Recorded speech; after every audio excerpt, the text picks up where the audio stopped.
normally filled with good news and sometimes a COVID update. Today, we're going to focus almost exclusively on, as we sit here today, we believe that the total loss of life thus far, 75 Kentuckians, though there are at least initial reports that there may be at least one more that will come in today. I want to go over the discrepancy between a number 71 out there and why I have 75. It involves three individuals that we believe have been lost that are from Hopkins County, but passed away either outside of Hopkins County or have not been reported to the coroner. We do believe that that 17 number is right. However, I pray that it is wrong. So there is at least a discrepancy of three there. We also lost an individual to a heart attack in Warren County, my understanding, that was working on debris removal. That's somebody lost to this disaster. So that is where we have our number at the moment, 75. The missing appears to be down to 16, and that is good news. That is primarily from Hopkins County, 15. But again, remember, we only know if someone is missing if they have been reported. On those injured, 138 Kentuckians went to the emergency room shortly during or after the tornado.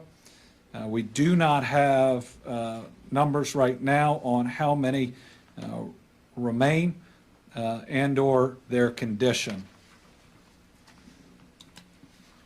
Yesterday, we had a visit from the President of the United States. You know, we here in Kentucky have felt the love and support of the entire country and of the entire world. You know, walking through it yesterday and actually being able to get further back in Dawson Springs, the devastation is still, I don't know if the right word is profound, traumatic, painful, especially for me, from a town that was your safe place growing up. Here is Mayfield. But we have, despite all that pain, felt the love.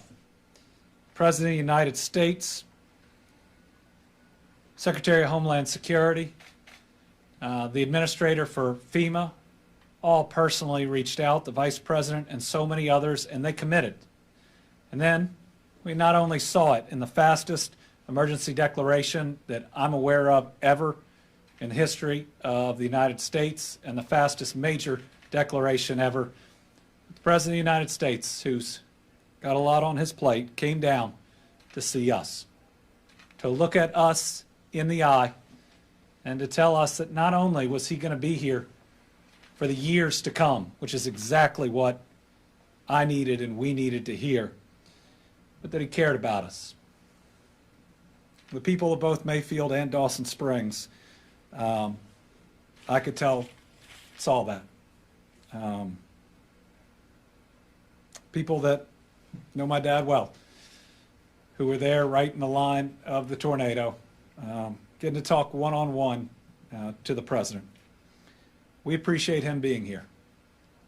It showed a level of dedication, and he showed a level of care for us. And I want to make sure that this visit is only viewed the way it should, as support that we are grateful for. And while he was here, he even made some more news. Stepped up doing yet another thing that you almost never see, but it's going to help us even more. On Tuesday evening, I submitted a request to the president for the federal government to cover 100% of the costs of some of the specific costs of recovery from the tornadoes for our first 30 days of digging out. I did this hoping, but knowing even the 75-25 share, which is what it normally is, with the federal government paying 75% and the state and the county really splitting the 25%, the county pays a little bit more, but knowing That's hundreds upon hundreds of millions of dollars. And so we asked for what would almost be the unthinkable. Can you, the federal government, just pay for all of certain costs to help us? On Wednesday, the president told me personally, the answer was yes. He actually said when the request came in, he didn't know if he had the legal authority to do it. And turns out he did, and he said yes to me in person in the Princeton airport. The 100% cost share will cover assistance for debris removal, emergency protective measures, and direct federal assistance. That is going to be a huge amount of money, and that's going to free up other dollars for us for the months and the years to come. It's going to give us the tools we require to help and to dig out. You know, in Mayfield, there was something therapeutic about not only having the streets been cleared, which they have been, but actually watching. And I saw this in Bremen too. The chaos, the devastation being put into a dump truck and taken out of town. That was special in Mayfield.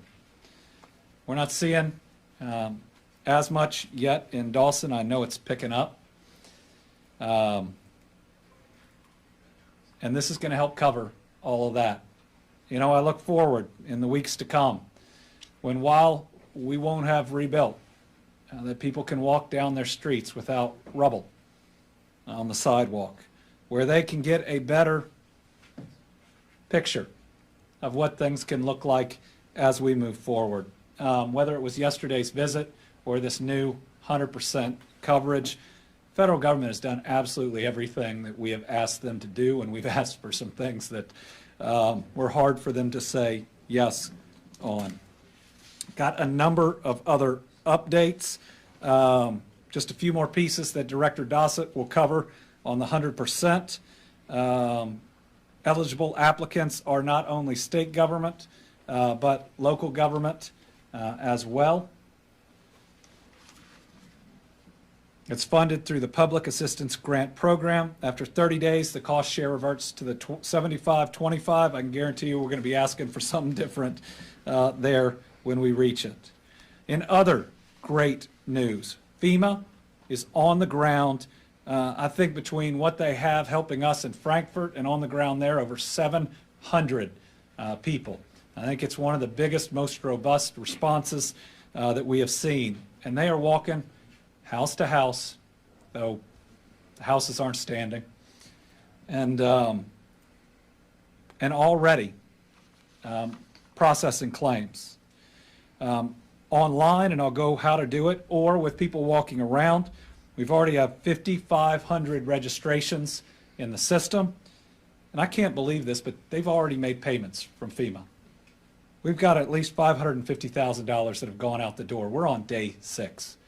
There will be millions that go out the door, but it is incredible. I was surprised when I heard this morning that money is already going out the door. That is really special. Let's show the slide about ways that you can sign up for disaster assistance, and Director Dossett's going to go over this again.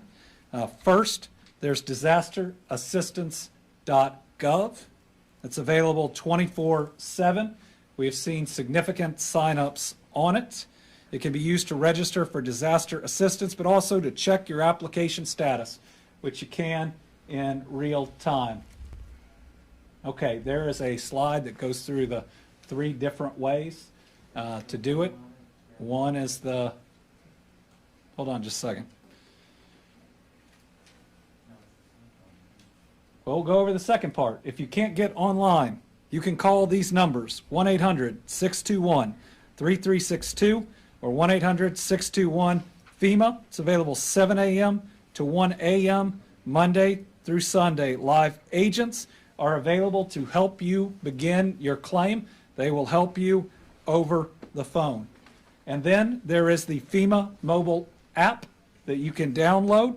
It's available 24/7. You can get it through both the Apple App Store and Google Play. It can be used to register for disaster assistance, check application status, and you can even upload different documents that you would need.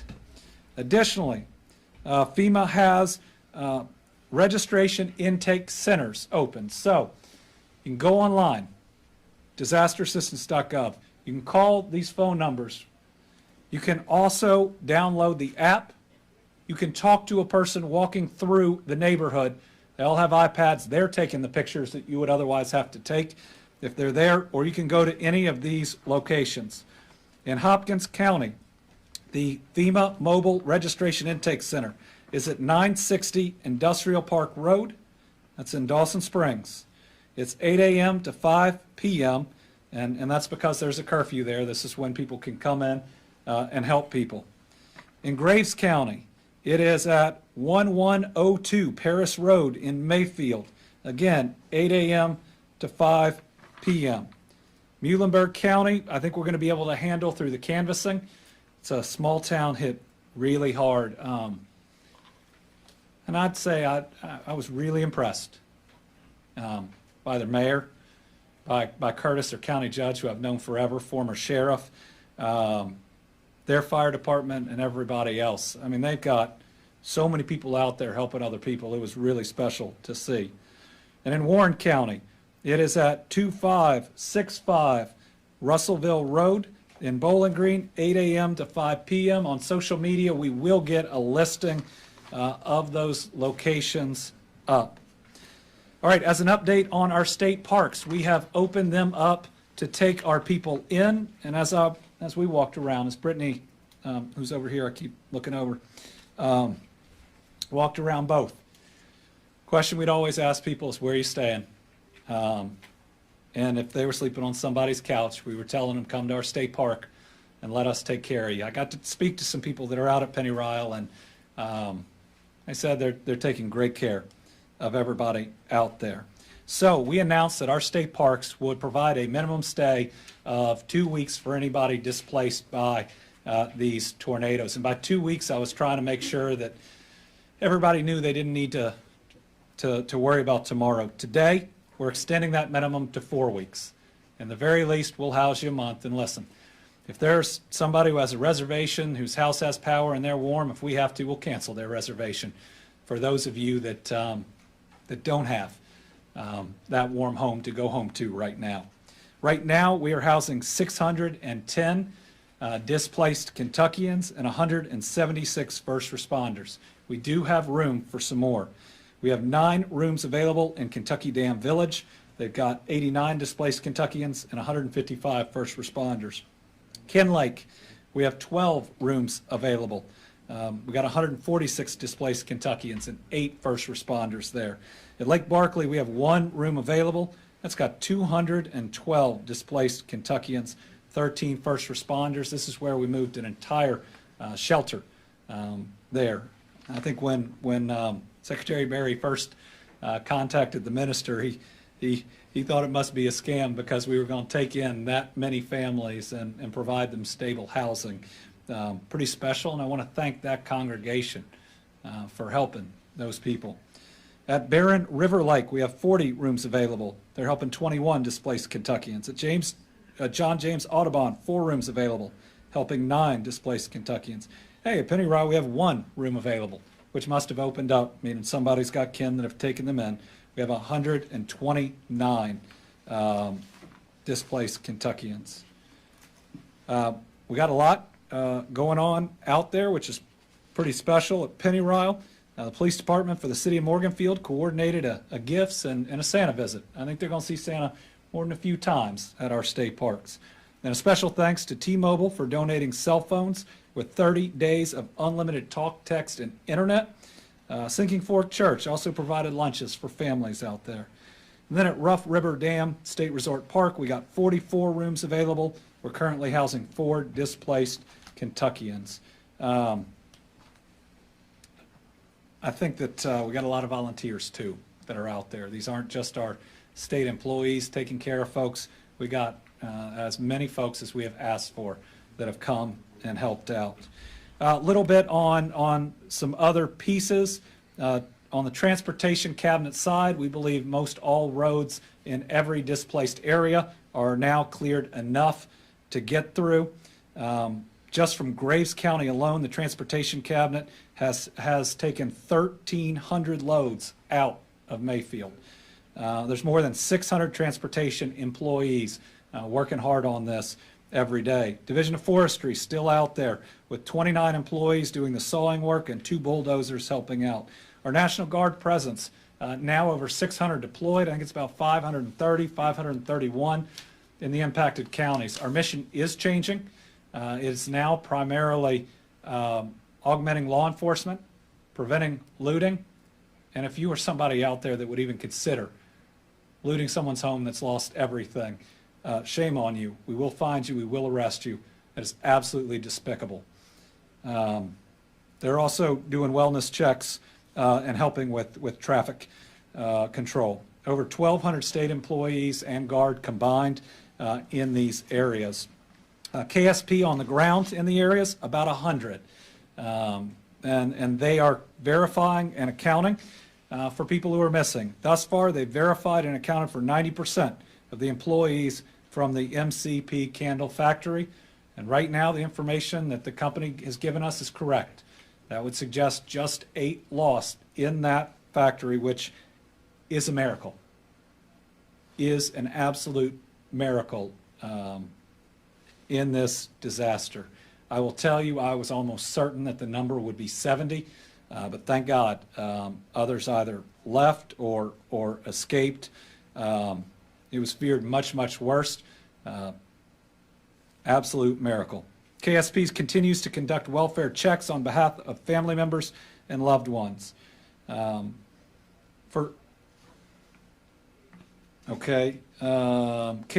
is asking, and we don't need that. KSP continues to use rapid DNA technology to assist in the identification of victims. Again, we need any family members of missing persons to come to where they're doing this, His House Ministries, between 10 a.m. and 5 p.m. today, any day, to submit DNA.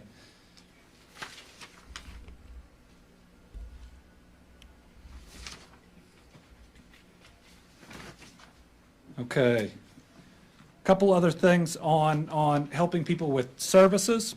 I signed an executive order waiving fees for disaster victims needing to replace lost operator licenses, permits, and state ID cards. That means there will be no fees as we are able to replace those.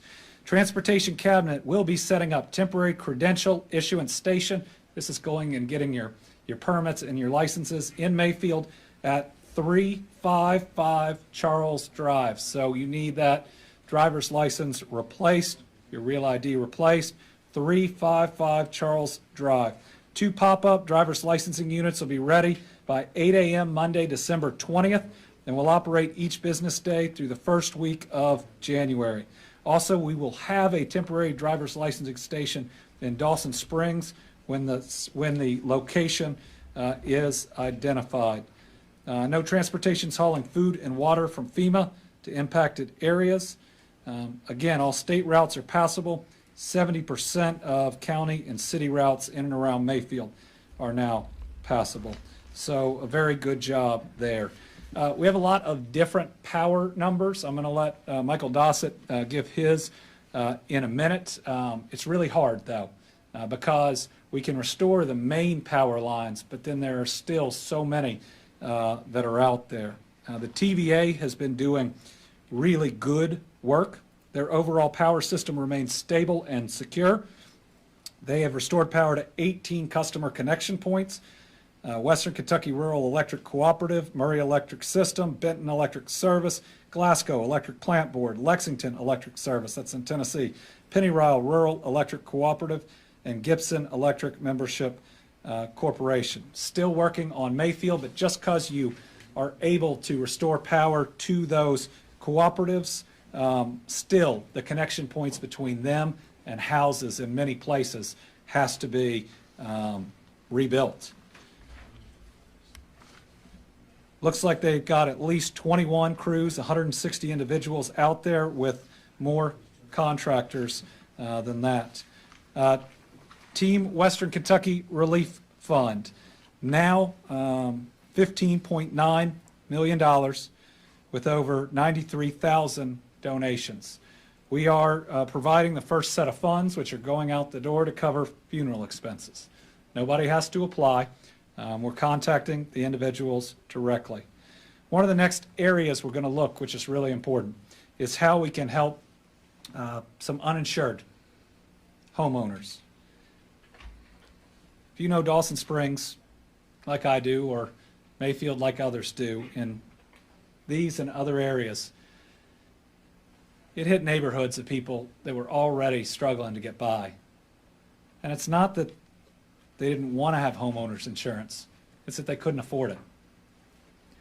And so we're going to look at using this fund to help, because the individual assistance from FEMA, we're going to look for all different sources, is capped at $37,900. And that can go, if you're insured, above your insurance. But for those that don't have it, that's not going to be enough to rebuild. So we're going to look at how we can augment those families with this fund. Those that are already struggling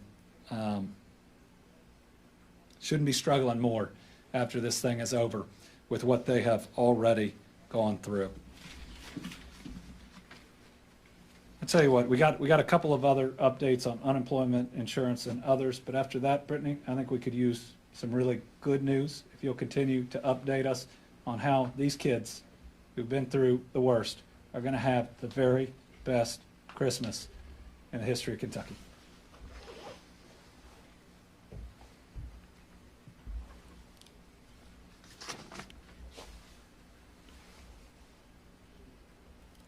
Good afternoon.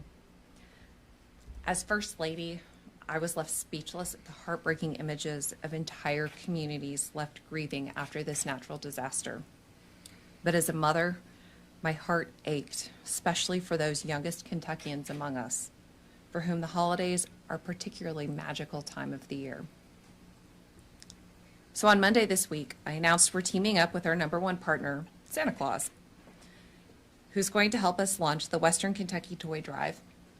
It's an effort to collect new unwrapped toys, books, games, electronics, and $25 Visa or MasterCard gift cards for the children of Western Kentucky. This morning, I visited Broadbent Arena in Louisville, which is our largest donation hub. I was overwhelmed and left speechless. It's incredible the way that people have responded to this call.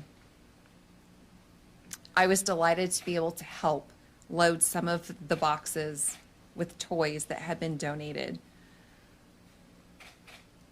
There were volunteers there who, there was one elderly woman who had gone yesterday to drop off toys, and she's still there. She is still helping to unload and sort toys. Just while we were there, I think 3 trucks full of Amazon deliveries showed up, as well as a semi. I'm speechless. These children and their families just deserve it, and it's so heartwarming. So while we are still collecting toys, we have to shift from the collection to the delivery of these items. Specifically, we are in need of gift wrapping supplies, as well as more $25 Visa or MasterCard gift cards, and items for older kids and teens like electronics, video games, athletic gear, and bikes. And of course, books and art supplies are always needed as well. We will continue to accept donations until Saturday, December 18th. If you are able to contribute, please visit firstlady.ky.gov/toy drive to find the location nearest you. And I think it's also important to remember that every donation counts. It is not too small or too large. There will be a child with joy because of your thoughtfulness. These tornadoes and the loss they inflicted would have been devastating regardless of when they happened, but the proximity to the holidays just somehow makes it a little more painful. To everyone who has contributed so far, to the staff and the volunteers who have made this effort possible, thank you.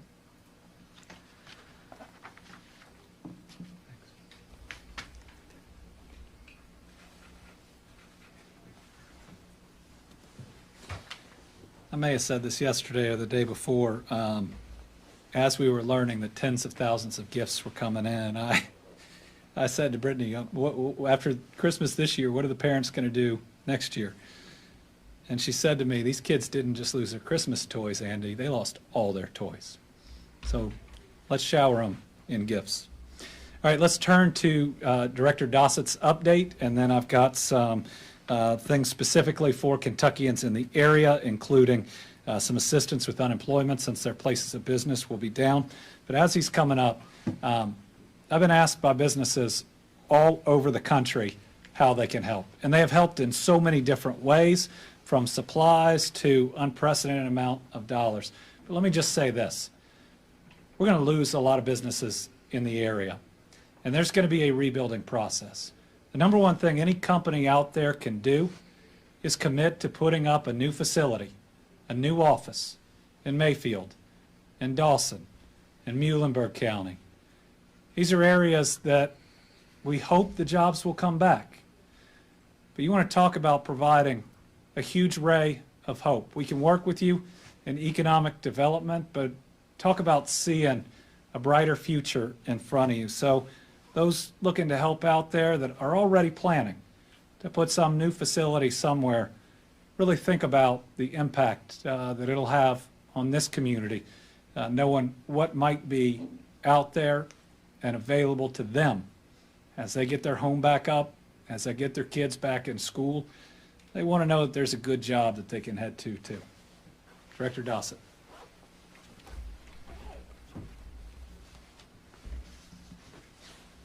Thank you, Governor, and good afternoon. Let's start with the warning slide first. So just a little historical reference. You can see the track here of the tornadoes, and these are the main tracks. Each one of these colored boxes are NWS warnings, and they come in a variety of different patterns. The most severe are obviously tornado warnings or severe weather warnings, and you can see the tracks that they have taken. These began, and I'm only showing you the warnings from 0 hour, which was somewhere around 8:30 p.m., all the way through the end of the storm track. And during that period alone, there were 92 NWS warnings put out all over the state. And they ranged from radar-indicated tornadoes to severe weather to squall lines and flash flooding. So this is the impact area and how wide this was. The next slide indicates some of the tracks, and it only indicates two of the main tracks. The National Weather Service is still looking at the impact. They just upgraded the main storms, 3 of the main storms. The main track was now found to be an EF4 at 190 miles an hour. That is a remarkably powerful storm. And as you can see the results from all the video and the coverage of Ground Zero. Moving into some of the impacts that we're now working toward.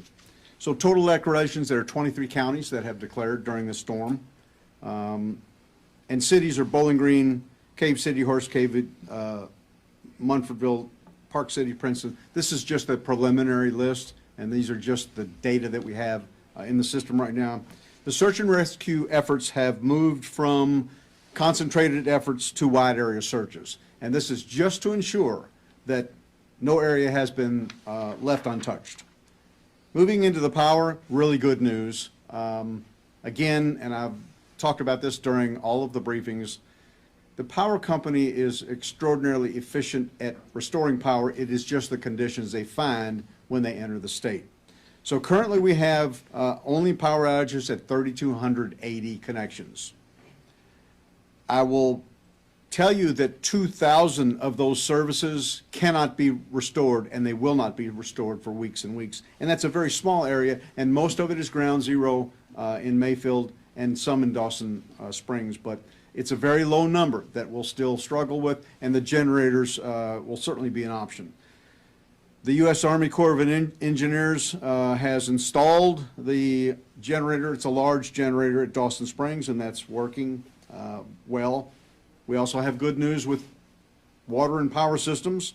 There are about 2,600 service connections with customers at about 18,000 that only have boil water advisories. We have a bit of good news, and it comes slowly, but it's coming. In Dawson Springs Water Treatment Plant, at 11 a.m. this morning, it was totally restored to power, and that's a big celebration. Next slide on cost share, please. So just a little bit about the relationship and the partnership between Governor Beshear and the President. We've talked about this the day of the event. We were recipients of an emergency declaration. The second day, we received an expedited declaration. The third day, we added an additional 20 counties. And as we moved through the President's visit, the paperwork was signed at the state level and sent up through the FEMA level, but had not reached the President yet. And he verbally declared, after he sought permission from Administrator Criswell, the bottom line is this is unprecedented response. He cut through the red tape, and Governor Beshear pushed it the entire way. The 100% cost share is an unusual declaration. It is not uncommon in hurricane events and some tornado events. It lasts for 30 days. It is an immediate opportunity to get reimbursement for 30 days, and it involves one of the largest expenses and one of the largest reimbursement opportunities for this entire disaster, and that's debris removal, along with emergency medical, emergency protective measures. So FEMA's on the ground in our hardest hit counties. They currently have 400 personnel on the ground across the Commonwealth in all of the counties that have been hit. And they're expanding that footprint. There'll probably be, by early next week, there'll be 700 folks of all federal teams. FEMA's not the only team on the ground. And just to name a few of those, it is the USDA, the Environmental Protection Agency, the Department of Defense, including the Army Corps of Engineers, the Department of Energy, and the Federal Law Enforcement Bureau. We're getting opportunities and responses from the entire federal umbrella, and that's important to remember. We have requested and been granted what's called a Delta Food Package. This is 30,000 meals per day delivered every 3 days. And this is the daily output of what a large area disaster, and those are being allocated in most of our major cities. So this will go on, this request has been filed and will go on for 30 days. FEMA also has opened the mobile registration centers. The governor talked to you about those locations. And there are three ways you can register, certainly online, a telephone number, and then the mobile centers will be announced. We're not giving out all the locations currently. It takes a few days for them to travel from other parts of the country. We'll be putting many of those mobile centers into the impacted areas, and we'll publish a schedule as soon as it's available. So FEMA's also providing us tarps, COTS generators, infant kits, and pandemic shelter, along with water. Basically, what happens during this process is FEMA ships from Atlanta or one of their large warehouse areas down to Campbell or Wendell Ford. We then take possession of the commodity, and then we move it to a county staging area, and they distribute it in pods. It's a very succinct process. It works in every disaster, so that is currently underway. We have 10 shelters now open. They have about 500 of our citizens in there. The Red Cross has provided more than 40 products to hospitals in the impact areas. The Rubicon slide, please. So this is a success effort, and this is the roofing slide. Team Rubicon responds to disasters all over the nation.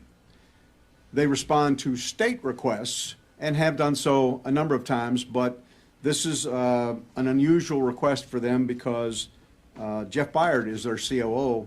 We're good friends from the time that Jeff was in leadership in FEMA. He's taken over this position. He actually goes on site. The long and the short of it is they have tarping crews in our major areas right now. They're in Dawson, they're in Mayfield, and they're in Bowling Green. So this is just a photo of one of their crews. They do two types of tarping. One is emergency roof tarping, where you'll see them cover the roof as they're doing now, and the other is salvage tarping. Rain's coming, and what they do is they essentially help the homeowner gather all their belongings, and then they tarp all the belongings, because many of these residences that were on the curtilage of the main impact area where the entire home is destroyed, those that are on the edge have varying different levels of damage, and that includes open rafters that some of them can't take tarps. So they'll go in and protect all the belongings for temporary periods, and they tarp it all and then wrap it. Doing a great job. So Team Rubicon will be moving to other counties as we move on. We also have heavy equipment teams out there, along with cut and toss teams that clear debris. So I'll talk a little bit about EMAC support. EMAC is the Emergency Management Assistance Compact. Every state is a member. We have requested EMAC teams from a number of our state partners. This is a routine operation.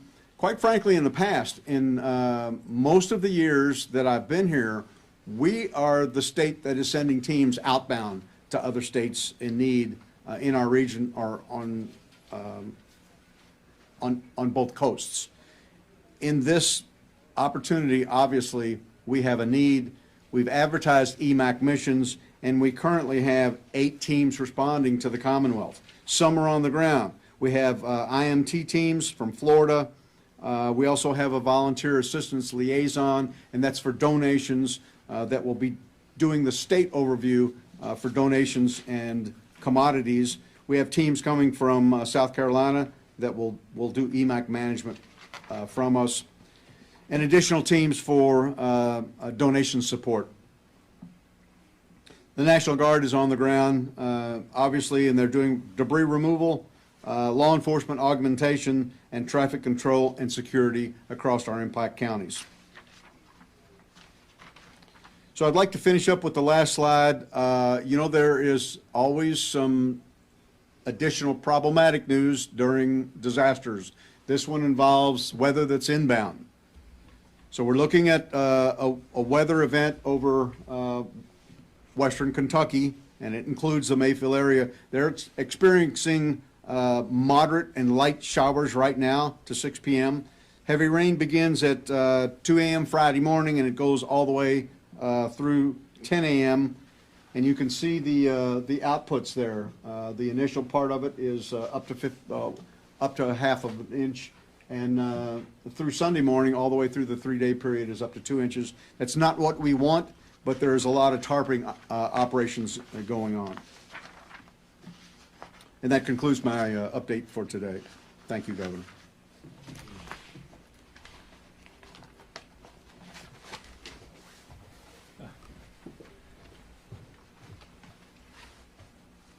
You know, it's not right that people who've had their homes knocked down and are trying to salvage it are now having all this rain on top of it. It's not right. All right, other ways that we're looking to help people. Disaster unemployment assistance application we have sent to the U.S. Department of Labor. It is pending approval. Field locations for UI services, because people aren't going to have a place to go to work in many instances for a while, are being established at Mayfield. That's at the Walmart location. So the Mayfield Walmart, the McCracken County Library, the Trigg County Library, the Butler County Library, the Hardin County Library. In Bowling Green, we're directly in the GM plant. 4 staff started working there on December the 15th, and we're looking at further coordinated locations with FEMA for better services and deliveries. The teams established are ready to go. pending final approvals from the federal government, and we're hoping to streamline the ID verification process to facilitate claims and get payments. I'm going to be working on getting a waiver for the waiting week because they'd have to wait a week. Wouldn't get paid from anywhere if their employer has had to lay them off, as well as work search requirements for at least a portion of the coming weeks or months because we want them to rebuild in that area. We don't want them to leave Mayfield or Dawson or Bremen. And so, these are steps that we need to take. They'll likely have to be done by executive order in the short term. Okay. Kentucky Occupational and Health Compliance staff is in Mayfield to address worker safety and health issues. Wage and hour compliance staff are going to be working with USDOL for anything that arises. Department of Workers Claims has identified and spoken with 2 insurers that will be involved with the workers' compensation claims related to the candle factory. Both are accepting claims and thus far are responsive to those claims. Total insurance claims reported as of 10 a.m. today, 9,145. And it's hard to estimate how many folks are also uninsured. And remember, we have both homeowners and renters that would be potentially insured or uninsured for the value of their home and their belongings or what is in their apartment or rental unit. There is the same amount of assistance generally for renters as there is for homeowners from FEMA. And in fact, there are situations where you may qualify for both depending on what your timeline looks like on rebuilding. But Department of Insurance response teams are being set up in Graves, Hopkins, Warren, and Muhlenberg. We will update once that comes online. They're going to make sure that these insurance companies are treating people fairly. Let's see, I believe that may be, oh, no, we got a couple of other, again, things we're trying to do to help people. So this week, we were also able, following the federal disaster declaration, to get the IRS to extend the 2021 tax filing and other deadlines from April 15th to May 16th. And our Kentucky Department of Revenue will honor this special tax relief for individuals and households affected by the severe storms, tornadoes, and flooding who reside or have a business in Caldwell, Fulton, Graves, Hopkins, Marshall, Muhlenberg, Taylor, and Warren.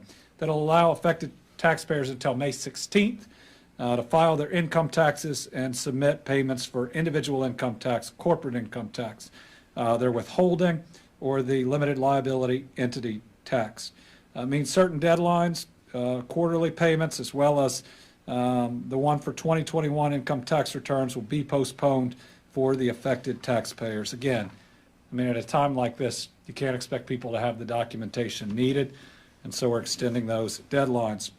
The President's federal disaster declaration also makes Kentuckians in those 8 counties eligible for a refund of Kentucky sales and use tax paid on the purchase of building materials permanently installed in the repair or replacement of structure damages in the 8 counties covered by the disaster declaration. So as you're rebuilding, if you are directly paying for building supplies, make sure you document those. You could get up to $6,000 in relief from sales tax per building.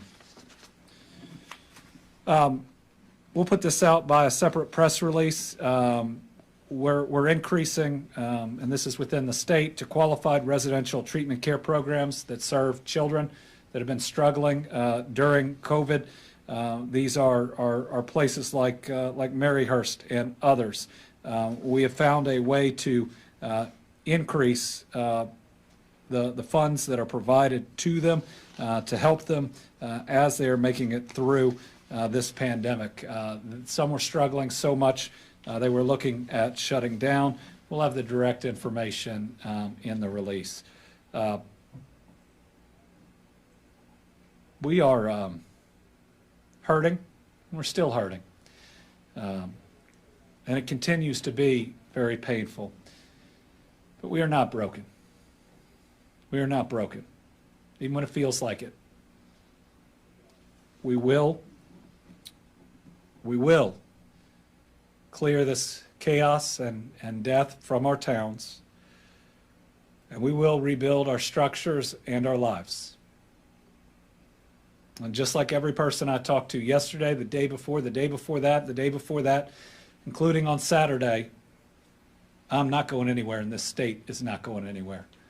We got a great commitment from the federal government that they're going to be with us too. Every step, every week, every month, and every year that it takes, we will get each one of these communities rebuilt. This is very personal to me, and we're going to make sure that it happens.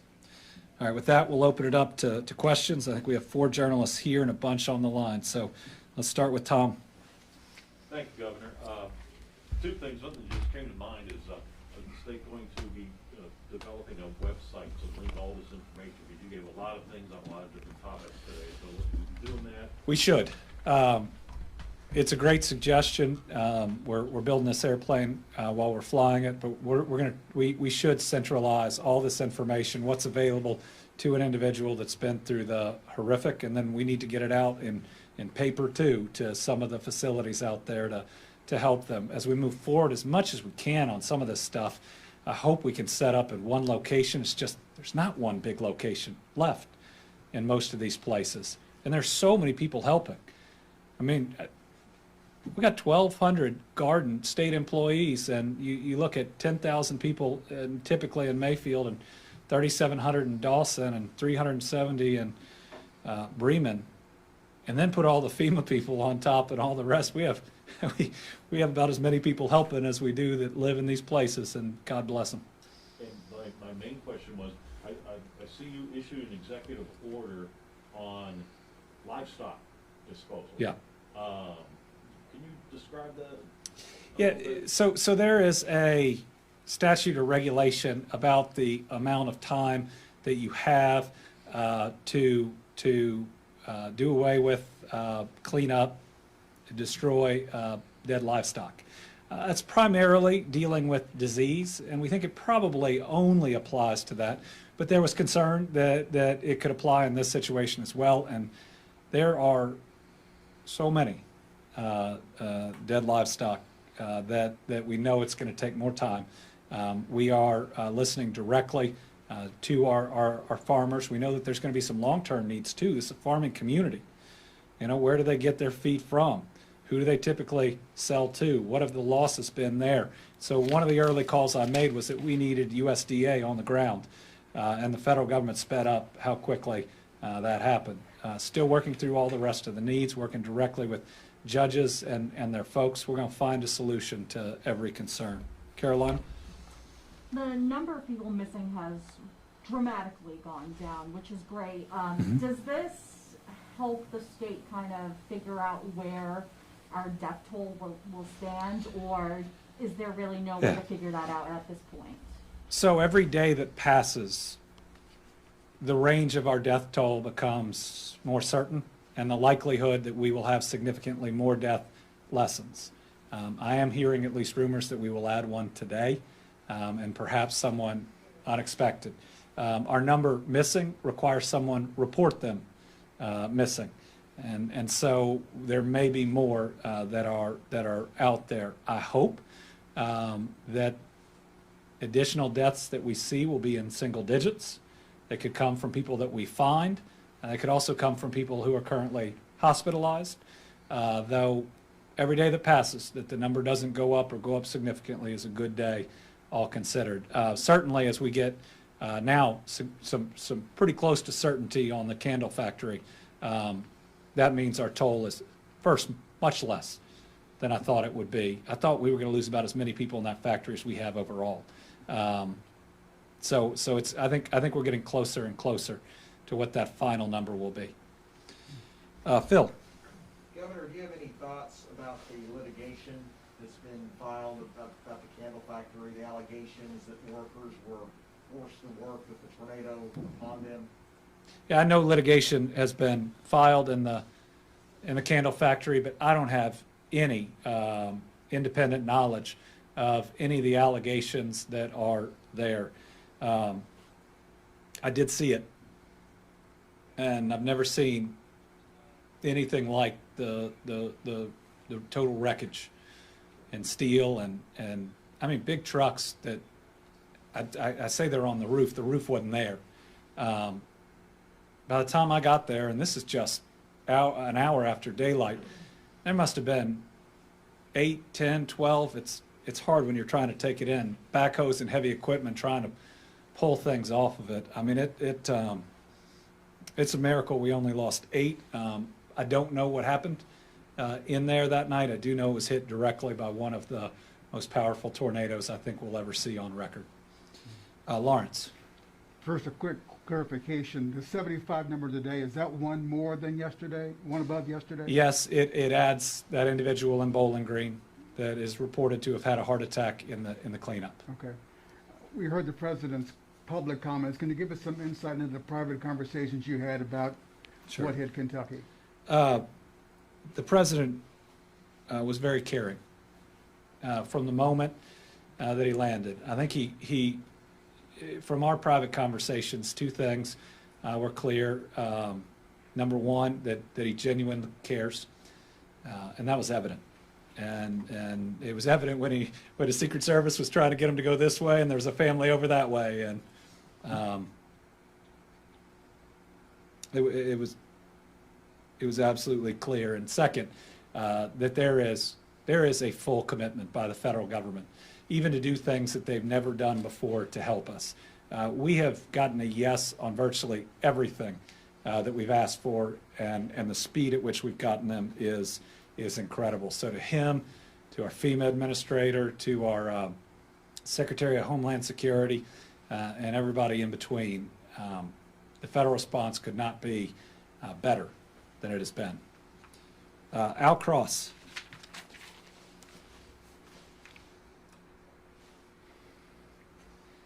Thank you, Governor. It was quite an eventful day yesterday, and aside from getting 100% federal funding for 30 days, what other surprises did you have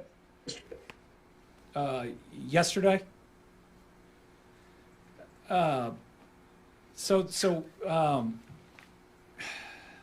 First, there were really tough moments yesterday. I had not been able to get that far back into Dawson Springs, and it was even worse than I could tell, and it was painful.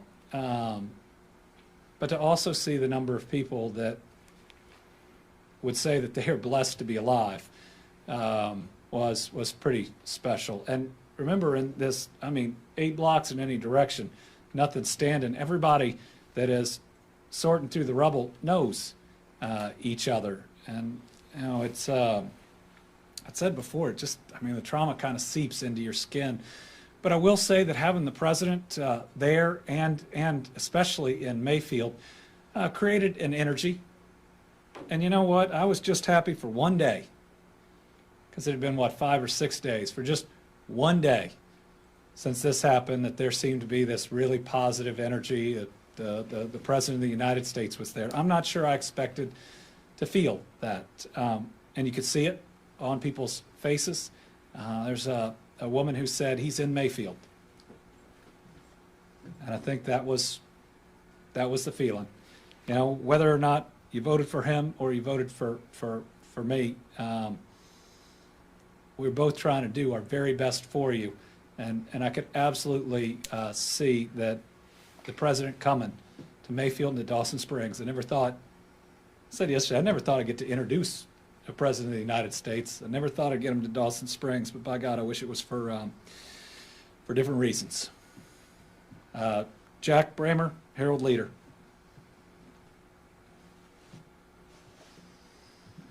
Yes, Governor, of the 138 Kentuckians injured, where did most of them occur? Do you have a county-by-county breakdown of the injured? And do you know how many were injured in the Mayfield candle factory? I think that the last number I had is that there were 17 people hospitalized from the Mayfield candle factory. I do not have and that was yesterday. I think I got that information. If I got it the day before, I apologize. It's all, it's been a lot the last couple of days. Generally, Hopkins County area, 21 of those. I think we had one person in Kenton and Logan. Graves County area, it's, so people would be transferred. Probably 24, those would be there, 26, 52-ish, I think, in the Graves County extended area. Those include hospitals in Paducah. Taylor Regional had at least 12 who were there, if not 13. One in Frankfurt here, one in Georgetown, 5 in Owensboro. So this made impacts in different places. Well, let me back up. 22 are down at Vanderbilt, and 6 in Union City, Tennessee. So add another 30 on to, so over 100 from Graves County, I think is what we're pretty close to, though Hopkins and Graves are close enough to where you could also be transferring some people who are hurt in Dawson down to Vanderbilt. That's the best I can do, Jack. Karen Czar. Thank you, Governor. Governor, could you talk a little bit more about unemployment? There are already people online who are worried, saying they're afraid they're going to end up in some endless loop like we saw in the pandemic. Is there anything you could say to ease their concerns? Thank you. I'm going to say that we're going to have people in person in each of these counties processing your claims in front of you. We're going to get it done. We're absolutely going to get it done. Piper Hudspeth Blackburn, Associated Press.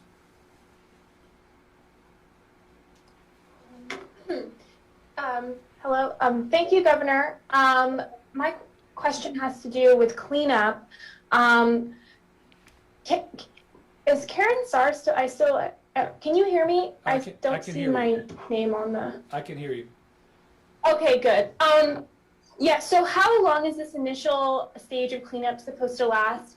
And what do you say to those Kentuckians who sort of feel like the damage is insurmountable and it might last forever? Thank you. Yeah, the cleanup is going to take time depending on the structure that we're talking about, and if you've seen it, it'll take at least weeks. If we can do it in weeks, it will be incredible. I believe that we'll be hauling debris out of some of these locations for up to a month. Director, you have any other thoughts? Okay, Director Dawson. So thank you for the question. This is going to be one of the largest pieces of the recovery. In fact, as I leave this briefing, I'm going back into a meeting with FEMA and our other federal partners to flesh out the debris removal plan. We're going to hold webinars in the next days, possibly one tomorrow. We'll announce that. Debris removal is one of the most important pieces because this is part and parcel to rebuilding, not just the city infrastructure, but for all of our homeowners. So you'll hear more about this, but again, please allow us to manage expectations. This is a long recovery, and the process to put all the programs on the road, as you can see from the governor's relationship with the president, the actual personnel are on the ground immediately, and they're all working in that direction. So we're moving very quickly. The plan will be announced very shortly, and then after the plan is announced, counties and the state and the federal government will all come together. There'll be contractors that each county can engage. We also have federal assets and state assets that are working toward that.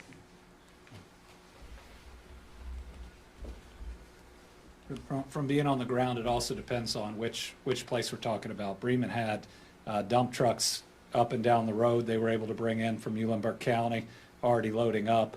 A huge death toll given the population of the area.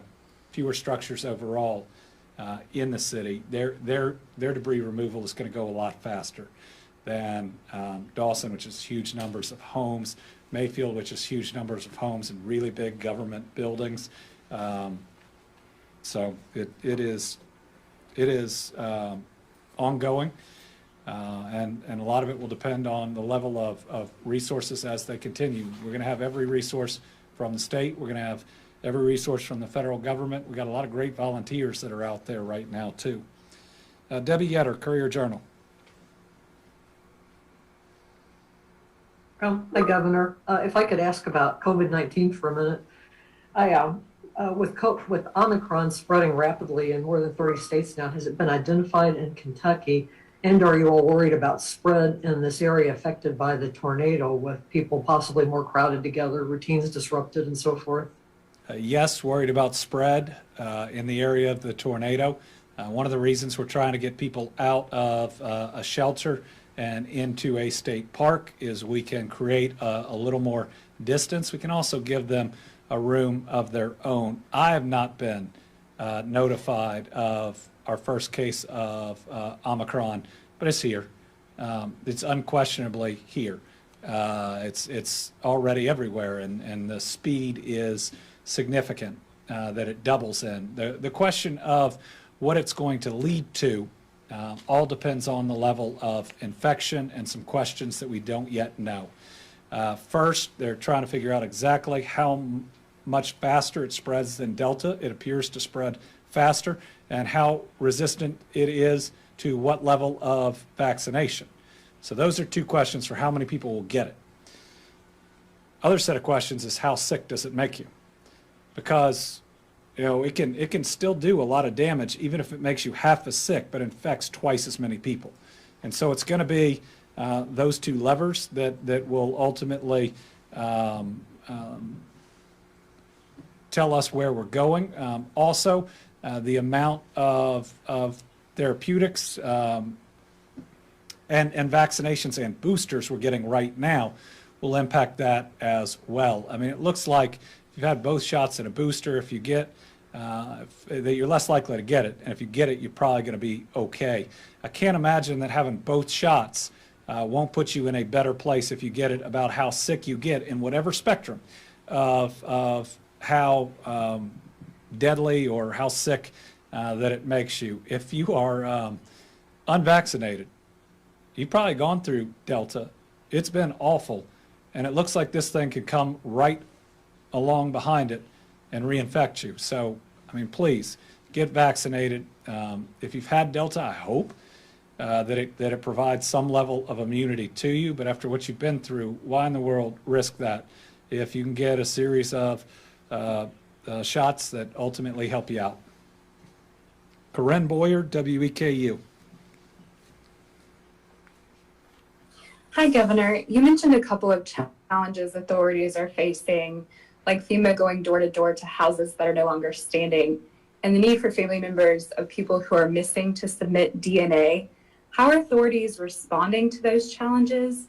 And then there's some concern among communities about people who are undocumented staying in state parks. Is that a concern they should have? Thank you. Anybody who lost their home, we want to have a place to stay. Listen, if somebody has got kids and all of a sudden have absolutely no place to stay, I want them to have a roof over their head. So we're going to help people out at state parks that lost their home. How we're responding to the challenges, we continue to spread the word, which is the main way, to family members and across the region. Spreading it across the state is really helpful too, as they check in on people. The His House Ministries not only can also take phone calls about missing individuals, as can sheriff's offices and others throughout the region. So we know there are likely some other folks out there. We want to know about as many of them as possible. Most likely, that person that you think is missing is okay, but we can connect you to them. What was the other challenge? We'll get you an additional response if you need one. Hannah Saad, the Paducah Sun.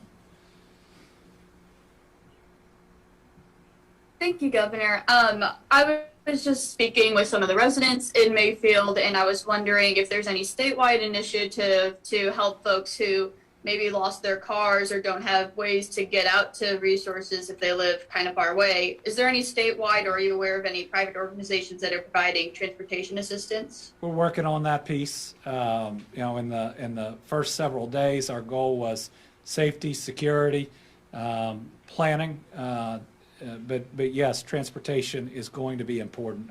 If you see what this thing did to cars, they're most likely not going to be salvageable either. I do know that there are adjusters, if you are insured, that are on site, that are there. We do want to try to streamline that though for people. And then, you know, we've had folks reaching out about other things that they can do to help. We're going to be trying to connect some of those resources. Certainly we can title a new or a used vehicle for folks as they replace it at any of these facilities that we're setting up. I mean, these folks don't have a driver's license likely. Their last car title, they're going to need to turn it in. They're going to need a new one as well. So that point's well taken. And transportation, right now we've used school buses to get people from shelters to state parks. Last question, Grace McKenna, WHAS 11.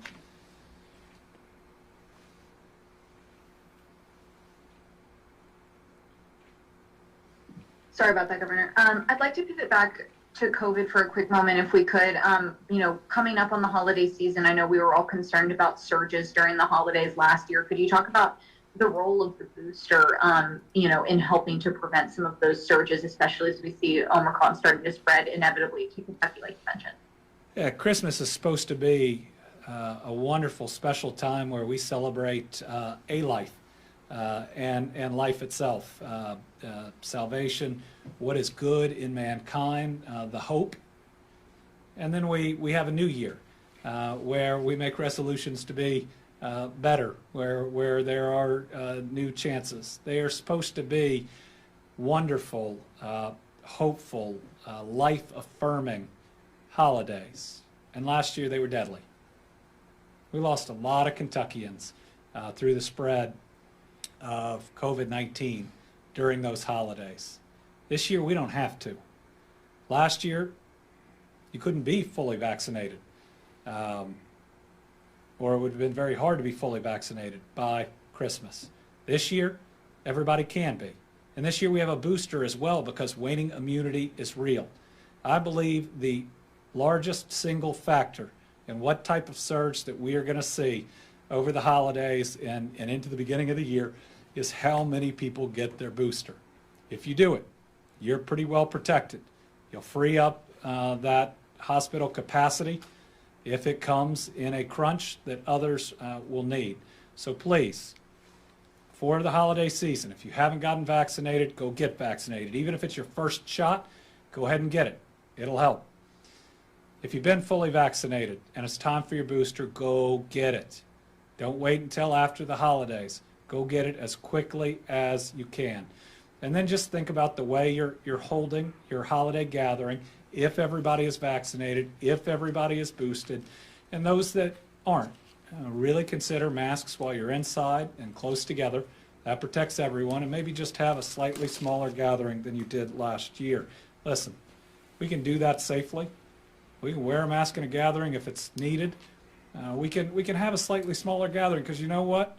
We're pretty blessed, especially when you look at a whole bunch of people that don't have homes in Western Kentucky. So, you know, everybody just try to protect one another. And we've seen horrific loss of life. We've seen destruction at a level nobody has ever seen. So I see the outpouring of love. Take care of each other, and we'll continue to update on services, on loss of life, and on how we are going to dig out. We're not broken. We will rebuild, and we'll get through it, and we'll get through it together. Thank y'all.